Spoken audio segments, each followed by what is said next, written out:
ายดีทุกท่านมื้อนี้คณะสงฆ์วัดศรีสวัสดิ์อุทารามโดยการนำพาของพระอาจารย์สุวรรณมโนราช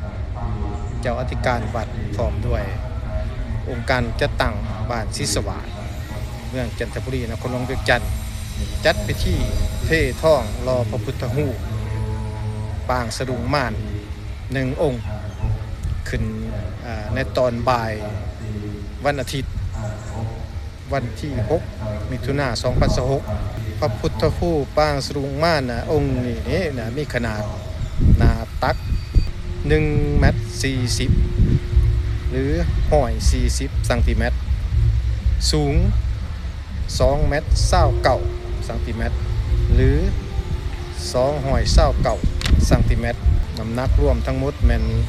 640 กิโลตกเป็นมูลค่า267 ล้านกีบบรรยากาศนี่เป็นบรรยากาศการกาเกียมพิธีรอพระพุทธรูปปางสะดุ้งม่านเนาะที่วัดศรีสวัสดิ์อุทารามเนาะเป็นพิธีที่ว่าศักดิ์สิทธิ์นะสำหรับชาวพุทธแต่ว่าวิดีโอตัวนี้เป็นวิดีโอที่กาเกียมว่าซะกาเกียมทั้งสร้างรอสร้างยางเพิ่นกะเริ่มต้มทอกแต่เวลา 15 โมงหรือว่าบ่าย 3 โมงเนาะออกต้นญาติโยมทั้งได้กับกาเกียมเนาะคนก็เอาเครื่องมงคุดต่างๆเป็นทองเป็นทองแดงเงินต่างๆมาให้บูชาเพื่อสมทบรอสมทบเป็นทองรอทุกเชื่อนี่เนาะนี่ทราบเขารวมคำค่าหน้าเนี่ยไทยในบ้านศรีสวัสดิ์บ้านไก่เคียงเนาะบ้านไก่เคียงบ้านไก่ก็มีจำนวนหนึ่งว่าซะนี่เขามาร่วมโมทนาเนาะปัจจัยสวยเนาะเงินสดก็มีเป็นคำเป็นท่อเนาะแต่มีหลายคนที่ว่าเป็นคำเนาะเจ้าที่การวัดก็เป็นบาทคำ1 บาทเงิน1 บาทโลหะเงินนะเนาะรุ่นอื่นอีกดุดลงมาหลายทานเหมือนซะเนาะทานกับ2 หุ่นก็มีหลายทานจากคับสำหรับเห็ดยอดหรือว่าเห็ดเกศผ้าได้ประกอบด้วยวัตถุมงคลหายางเนาะมีค่ำทองหนาเงินทองแดงทองเหลือง4 อย่างผสมกัน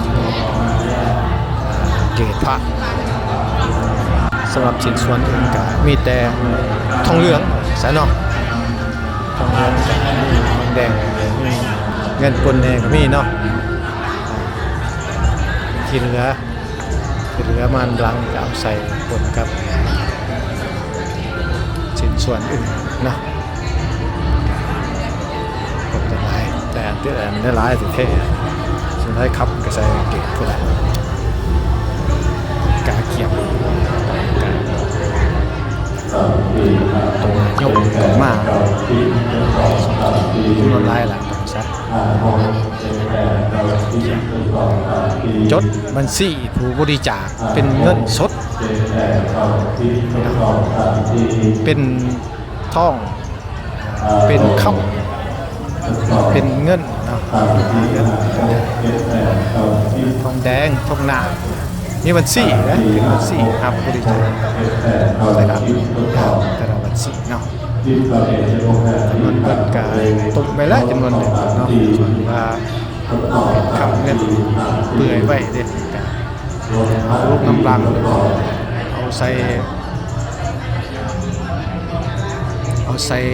เบาที่จะรอเกศผ่านไว้ด้วยค